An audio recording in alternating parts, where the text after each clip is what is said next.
안녕하세요. 또야사이언스입니다. 중학교 3학년 과학 3단원 세 번째 시간으로 오늘은 과학에서의 일의 개념을 정리하겠습니다. 유튜브 하단에 더보기를 클릭하시면 필기 PDF 자료를 다운받을 수 있는 링크가 있습니다. 자료를 다운받고 함께 필기하며 학습하시기 바랍니다. 자, 그럼 먼저 과학에서의 일의 개념을 정리하겠습니다. 과학에서 말하는 일의 개념은 우리가 일상생활에서 일을 했다라고 이야기하는 것과는 다릅니다. 과학에서 일을 했다 함은 어떤 물체에 힘이 작용해야 하고요. 그리고 힘이 작용한 그 방향으로 물체가 이동을 해야 과학에서 일을 했다라고 표현을 합니다. 물체의 그 힘이 한 일의 양을 따질 때에는 작용한 힘의 크기가 몇 뉴턴이었는지, 그리고 그 힘에 의해서 물체가 이동한 거리가 몇 미터인지를 고려해 보아야 합니다. 따라서 일의 양을 계산하는 공식은 힘의 크기 곱하기 이동 거리가 됩니다. 힘의 크기를 나타내는 단위는 뉴턴이고요. 이동 거리를 나타내는 단위는 미터입니다. 자, 그리고 일의 단위는 과학자 이름 줄을 따서 일의 단위는 줄이라고 읽고요. 표기를 할 때는 대문자 J로 표기를 합니다. 자, 일은 힘의 크기 곱하기 이동거리라는 공식은 기본으로 외워주십시오. 과학에서 말하는 일은 물체에 힘이 작용하면서 그 힘에 의해 힘의 방향대로 이동을 해야 과학적 일을 했다라고 이야기를 하기 때문에 일의 크기를 일한 양을 계산할 때는 힘의 크기 곱하기 이동거리로서 계산을 합니다. 일의 단위는 줄을 사용하고요. 따라서 1줄이란 무슨 뜻이냐? 1뉴턴의 힘이 작용해서 그 방향으로 1m만큼 물체가 이동했을 때 힘에 의해 한 일이 1줄이 되는 겁니다. 자, 그러면 아래 두 상황에서 한 일을 어떻게 계산해낼 수 있는지 한번 따져보도록 합시다. 첫 번째 그림은 크레인이 바닥에 있었던 물체를 들어 올렸습니다. 자, 물체를 들어 올린 높이는 바닥면으로부터 요만큼이겠죠? 들어 올린 높이라고 적어 보겠습니다. 자, 그 다음에 가해진 힘은 크레인이 물체의 무게만큼 요 위쪽으로 잡아당겼기 때문에 들어 올려진 거겠죠? 자, 크레인이 물체에 작용한 힘은 위쪽 방향이고요. 요 힘의 크기는 결국에 물체의 무게와 같을 겁니다.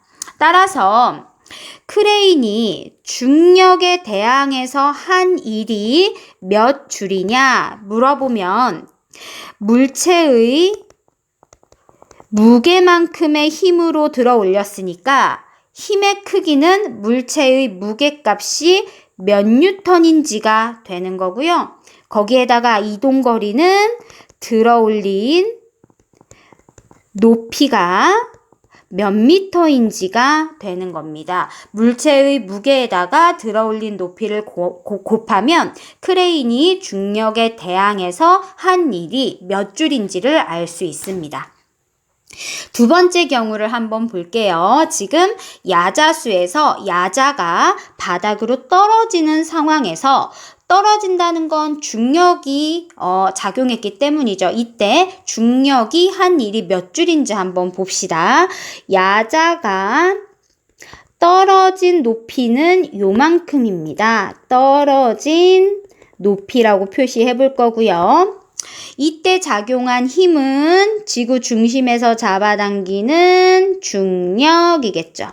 자, 중력은 이렇게 표시하면 되겠습니다. 따라서 중력이 이 야자 열매의 한 일이 몇 줄이냐를 알려면 중력의 크기가 몇 뉴턴이었는지, 이 중력의 크기는 결국에 야자의 무게에 해당하는 거죠. 중력의 크기가 몇 뉴턴이었는지에다가 떨어진 높이가 몇 미터인지를 곱해주면 이 중력이 야자 열매의 한 일이 몇 줄인지를 알 수 있습니다. 자, 이제 다음으로 넘어가겠습니다. 지금 그림에 있는 세 가지 경우는 우리가 일상생활 속에서는 일을 했다고 표현할 수 있는 상황이지만 과학에서는 일을 하지 않은 경우에 해당합니다. 첫 번째, 이동 거리가 0인 경우입니다. 자, 지금 사람이 벽을 밀고 있어요. 사람이 벽을 요런 힘을 가해서 밀고 있지만 벽은 움직이지 않습니다. 따라서 이동 거리가 0이죠. 일을 했다라고 이야기하려면 힘이 작용하면서 작용한 힘의 방향으로 물체가 이동을 해야 되는데 이동하지 않았으므로 과학에서는 일을 하지 않은 경우에 해당합니다.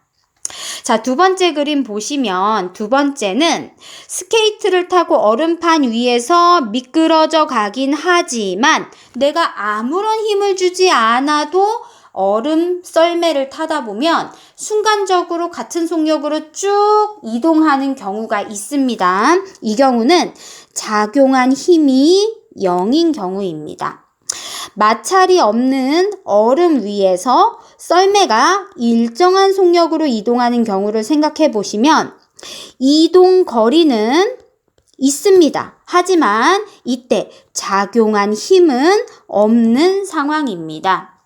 과학에서 말하는 일은 힘이 작용하고 그 방향으로 이동을 해야 하기 때문에 작용한 힘이 0인 경우는 일을 하지 않은 경우입니다. 자, 마지막으로 힘의 방향과 이동 방향이 수직인 경우입니다. 자, 이 바구니 한번 보십시오. 나는 이 바구니를 위쪽 방향으로 중력에 반대되는 방향으로 힘을 가해 들어 올릴 겁니다. 그러면서 걸어가는 거예요. 이때 바구니가 이동하는 거리는 오른쪽에 해당합니다. 따라서 힘과 이동 거리가 수직인 경우고 과학에서 일은 힘이 가해진 방향으로 이동 거리가 생겨야 해요. 만약에 바닥에 있던 바구니를 힘을 가해서 들었다. 요만큼 들어 올린 상황에 대해서 물어봤다면 일을 한 것입니다. 자, 그런데 지금은 요 상황이 아니라 힘은 위쪽 방향으로 가해지는데 이동 거리는 오른쪽으로 형성되는 상황입니다. 힘이 가해진 방향대로 이동하지 않았기 때문에 이 경우에도 일을 하지 않은 경우에 해당합니다. 자, 이제 마지막으로 일과 에너지의 관계를 정리하겠습니다. 과학에서 에너지는 일을 할 수 있는 능력으로 정의됩니다. 일을 할 수 있는 능력으로 정의가 됩니다. 자, 오른쪽에 그림을 함께 보실게요. 크레인이 물체를 들어 올리는 일을 했습니다. 자, 이때 크레인이 한 일에 의해서 이 물체는 높이 들어 올려지면서 에너지를 갖게 되고요. 에너지를 갖고 있는 이 물체가 바닥으로 떨어지면서 요 쇠말뚝을 지면에 박는 일을 할 수 있습니다. 자, 이때 물체가 갖고 있는 요 에너지는 어떠한 일을 할 수 있는 능력입니다.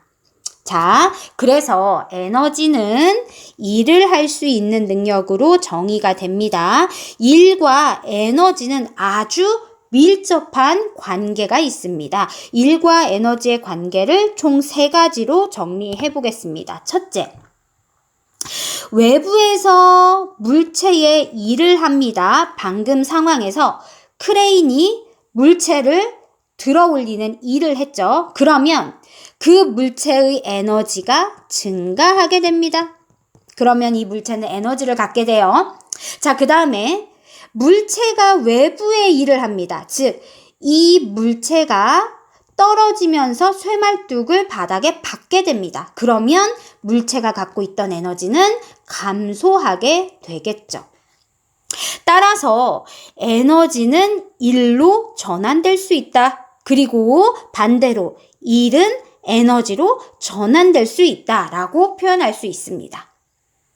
따라서 물체가 갖는 에너지의 크기를 알고 싶으면 그 물체가 얼마의 일을 할 수 있는지를 따져보면 된다는 겁니다. 물체가 갖는 에너지의 크기는 물체가 할 수 있는 일의 양과 같습니다. 그렇기 때문에 우리는 에너지의 단위로서 일의 단위와 같은 줄, 알파벳 대문자 J라고 표기를 하고요. 읽을 때는 줄이라고 읽는 일의 단위를 에너지의 단위로 동일하게 사용하고 있습니다. 자, 오늘은 과학에서 말하는 일의 개념을 정리해봤습니다. 우리 다음 영상부터는 에너지에 대해서 본격적으로 학습해 보도록 하시겠습니다.